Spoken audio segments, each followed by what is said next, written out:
Stop, je vous laisse regarder cette petite partie de vidéo et on en parle juste après. Donc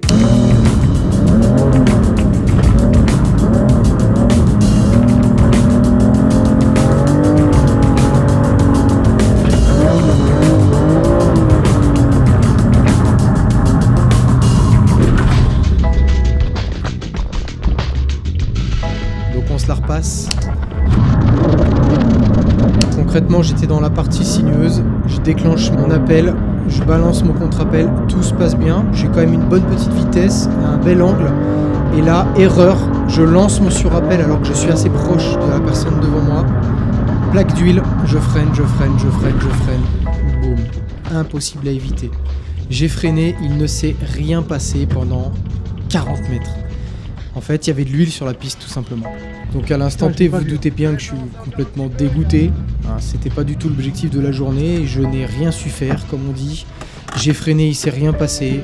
Donc voilà, je suis dégoûté. On passe à la suite, je vous montre les dégâts.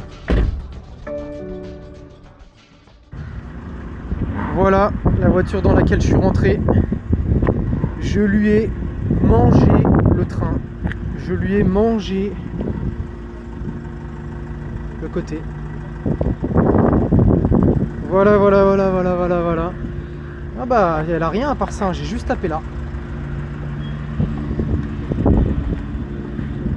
Dommage, il était super sympa.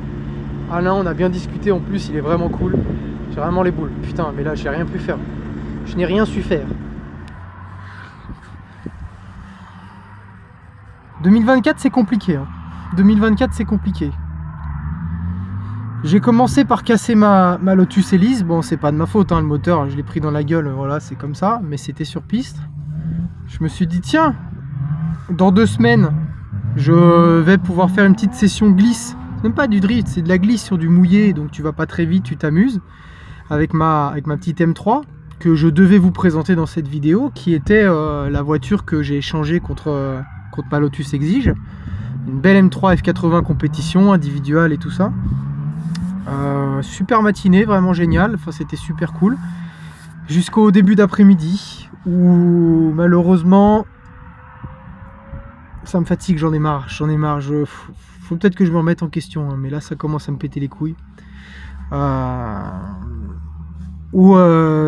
J'étais bien, enfin bonne dérive, relativement bonne maîtrise, ça se passait bien. Un mec devant moi, loin, peut-être 2 virages plus loin, dans du sinueux, en plus il spin. Il sort, j'ai la vidéo de toute façon, donc j'ai même pas besoin de vous expliquer, je vais vous montrer. Il fait un spin, je sais pas, il revient sur la piste. Moi, je fais tout ce que je peux pour freiner. Je suis tout debout sur les freins dans la courbe, et la voiture juste continue de faire sa glisse. Elle bouge pas, elle glisse, elle se rapproche. J'ai le temps d'évaluer toutes les possibilités pour voir ce que je peux faire. Et je vois pas d'autre solution, je me dis bon bah là je vais me la prendre. Et ça dure un temps infini et je me prends la bagnole. Voilà. Et j'apprendrai par la suite qu'un mec avec une BM a lâché son moteur dans ce virage là. Le tour d'avant. Et donc bah voilà, de l'huile sur la piste. Et juste ça a fait savonnette. Donc ça me casse les couilles parce que je suis vraiment... Vous me connaissez maintenant et mon entourage me connaît, je suis vraiment quelqu'un de... Je prends des sécurités, je mets jamais en danger plus que ça. Je fais vraiment attention d'avoir du dégagement, de mettre de la distance. Enfin vraiment quoi, je suis vraiment pas un bourrin quoi, putain de merde. Et là faut que ça tombe sur moi alors que je respecte le truc, tu vois. Donc bon, lui a pas ce regard là, celui que j'ai shooté, Alain, qui est super sympa au démarrant, mais bon il est un peu choqué, normal. Il dit que je suis arrivé à fond et que juste j'ai pas freiné. Bon bah oui, bah moi je l'ai vu 100 mètres avant, donc j'ai freiné tout ce que j'ai pu et la voiture juste a pas freiné quoi. Il se passait rien quoi, je continue de glisser comme un connard, donc voilà, je lui ai chopé sa roue avant, j'ai tapé, moi j'ai tapé front, donc j'ai tapé pleine face sur son, j'avais bien ralenti quand même, mais sur sa roue avant, donc je lui ai tassé sa roue avant dans sa voiture, donc lui il roule plus. Moi la mienne, je suis allé passer un petit coup de nettoyage quand même pour voir l'état de la voiture. Elle a bien morflé quand même, ça reste que de la carrosserie. Le capot a pas bougé ni quoi que ce soit. Par contre, ouais, pare-choc il a pris. Ça a aussi poussé un petit radiateur, je pense, de direction assistée dessous. Donc voilà, faudra démonter, mais bon, il y a quand même un petit choc avant. n'y a pas de marbre et tout ça, les airbags n'ont pas claqué, ça va pas taper très fort. Mais voilà, bon, c'est comme ça fait chier. Ça fait chier parce qu'on est sur circuit, donc maintenant il va falloir voir les assurances. Comment ça se passe? Voilà, puis parce qu'il faut pas mentir quoi. Donc tu cartonnes sur circuit, et si tu es assuré sur circuit, tu dis que tu étais sur circuit et puis c'est tout.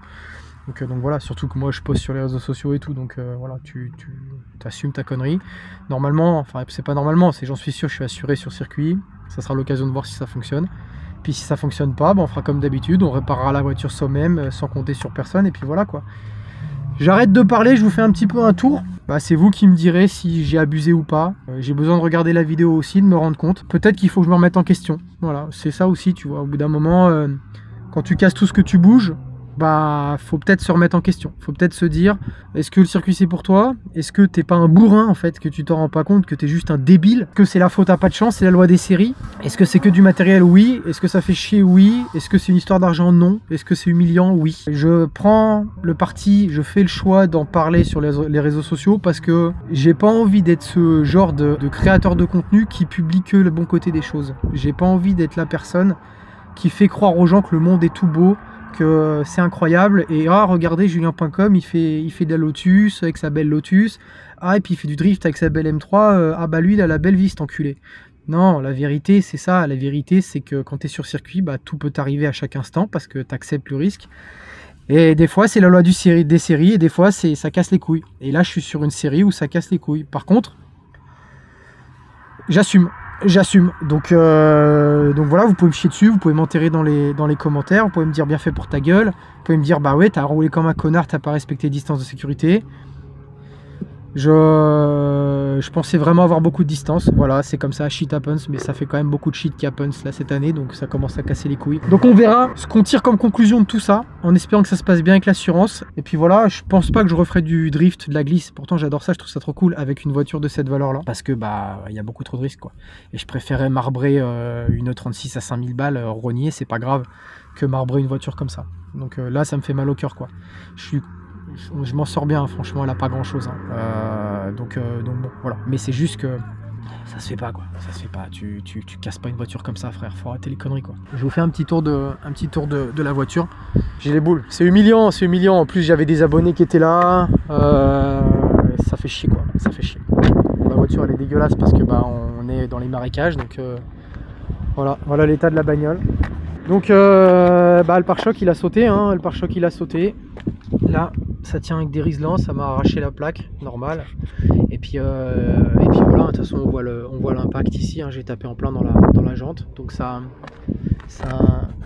a un peu rayé le phare. Espérons qu'il soit sauvable parce qu'alors ça, il y en a pour des ronds, mais il n'a pas l'air pété. Donc je pense que ça se polish. Le capot a pris. Je pense pas qu'il soit tordu, néanmoins, il y a quand même une peinture à faire. Et puis après, ouais, c'est le pare-choc, quoi. L'aile a l'air bien, ça a juste tassé le pare-choc. Et puis après j'ai le radiateur du dessous, celui qui est à l'horizontale, celui qu'on voit là.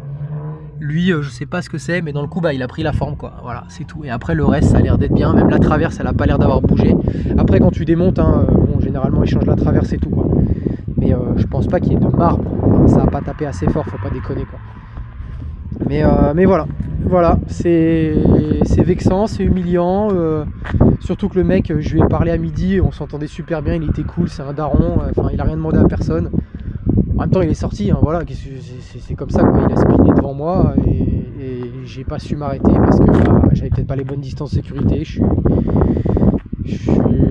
voilà quoi, c'est tout, j'ai peut-être pas respecté les règles. Et puis voilà les amis, que dire d'autre, j'ai les boules, donc là j'espère que je vais pouvoir rentrer chez moi, c'est quand même à 3 heures de route, qu'il n'y a pas un radiateur qui va péter entre temps, ça n'a pas l'air, elle a l'air de bien rouler, mais bon on sait jamais quoi, et voilà, prenez soin de vous les amis, moi je pense que je vais me calmer un petit peu avec le circuit, dans tous les cas je suis forcé d'être calmé, tu me diras j'ai plus de bagnole, donc voilà, les bagnoles sont toutes marbrées, donc au moins ça simplifie les choses. Et puis voilà, je vous tiendrai au courant de l'assurance, savoir si elle a pris, en charge, si elle respecte le deal en fait, tout simplement. Et puis voilà quoi, il n'y a plus qu'à rentrer. Et je vous laisse sur les vidéos, du crash. Je sais pas si c'est impressionnant ou pas, en vrai j'en sais rien, je me rappelle déjà plus. Les gars, espérons qu'on reparte dans une bonne dynamique. Heureusement que les podcasts, que tout ça c'est cool, que c'est pas risqué. Ça me fait du bien. Mais là, d'un point de vue personnel, d'un point de vue roulage, cette année-là,